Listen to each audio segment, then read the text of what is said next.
من الجزائر. تفضل، أظن من الجزائر أخونا. نعم من الجزائر. تفضل أخونا من الجزائر. كيف حالكم؟ بخير. الله يبارك فيك. من معي عفوا؟ معك ناصر من الجزائر. حياك الله أستاذ ناصر، تفضل.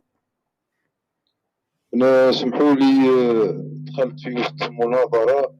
أنا في الحقيقة بدي أعلن التشيع الثالث فقط. اللهم صل على محمد وآل محمد. تريد أن تعلن التشيع؟ نعم.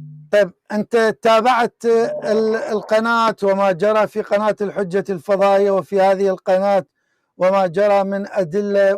ما سبب هذه الخطوة لإعلان التشيع؟ هل وجدت حقا؟ هل وجدت أدلة طرحت في هذا البرنامج؟ تفضل. هي في الحقيقة رأينا هناك تناقضات كبيرة. هل تسمعني؟ نعم نسمعك. تناقضات كبيرة من الوهابية، يعني أدخلوا لنا الشك في ديننا، يعني حتى كدنا أن نلحد. أعوذ بالله. ولكن الحمد لله. نعم الحمد لله. زين، أول خطوة يعني جعلتك أنه تريد أن تنتقل إلى مدرسة محمد وآل محمد، إلى حيث النور، إلى سفينة النجاة. شو أول قدحة كانت؟ أول خطوة يعني أول متابعة إيش كانت؟ كان موضوع معين أو شيء معين؟ هي في الحقيقة بدأ الأمر سياسيا. نعم. كيف ذلك؟ نعم. هو من سنة 2011 عندما كانت هناك ثورات العربية أو ما تسمى بثورات عربية. نعم. رأينا شيوخ الفضائيات الذي كنا في ذاك الوقت نحترمهم. يعني قبل ذلك أنا كنت مسلم عادي، لا علاقة لي لا بالسنة لا بشيعة. نعم. كنت أسمع الهجوم الواقع على الشيعة، بصح ما كنتش أطرح تساؤلات.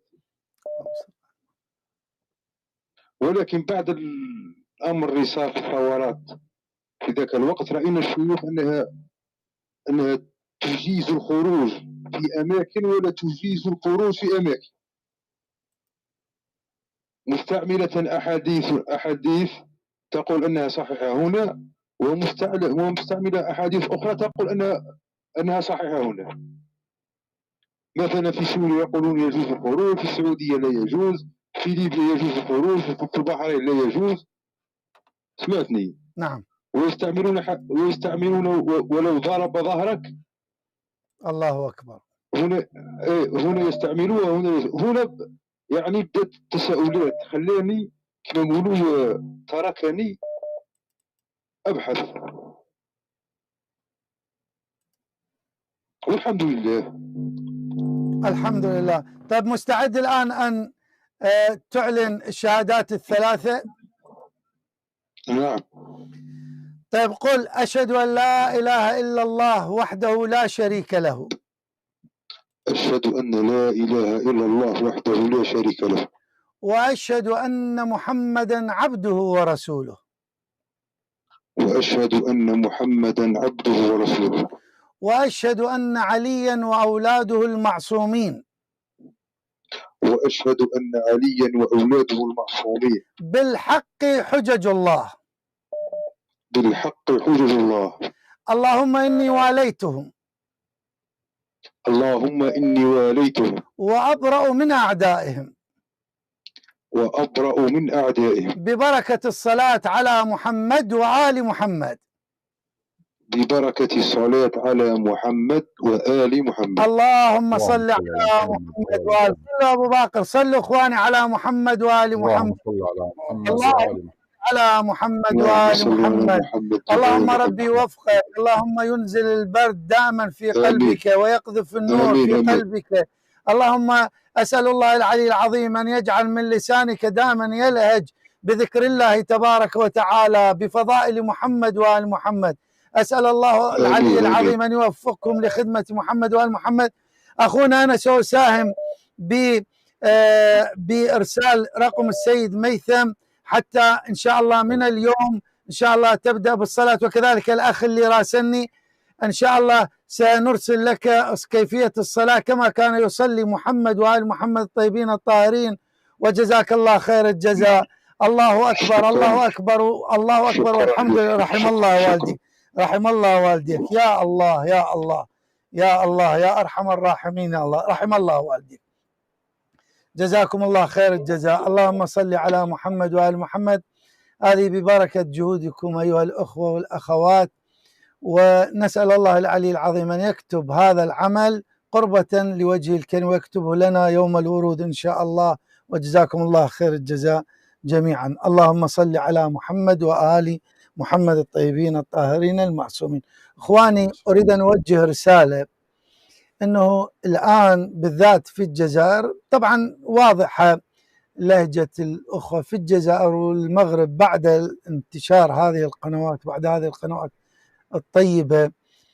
إن شاء الله عن قريب سوف نبدأ من أفريقيا يعلنون التشيع جماعة، يعني جماعات ببركة وصول قناة الحجة الفضائية إلى تلك الدول والبث، ويتابعون على صفحة الفيسبوك للقناة. فادعوا إلى القائمين على هذه القناة وباركوا للأخوة. سوف أنا قلت سوف يأتون ويعلنون التشيع جماعة. هم يتابعون الآن هذه الحلقة والحلقات عن طريق شاشات وضعوها في المسجد من بلاد أفريقيا. سوف نعلن هذا البلاد، ولعلنا نستطيع أن نعلن التشيع إن شاء الله صورة وصوت إن شاء الله إذا وفقنا الله تبارك وتعالى. فالله في العمل، الله في كل إنسان يستطيع أن يعمل كي يكون كما الأخ الكريم الآن اللي سمعتم صوته، كي يكون عنصر فعال وكادر في سبيل النهوض بالواقع الإنساني في هذه الدنيا، حتى نرتقي إلى التنظير لمدرسة محمد وآل محمد بالكلمة الطيبة. فجزاكم الله خير الجزاء وحماكم الله تبارك وتعالى. طيب،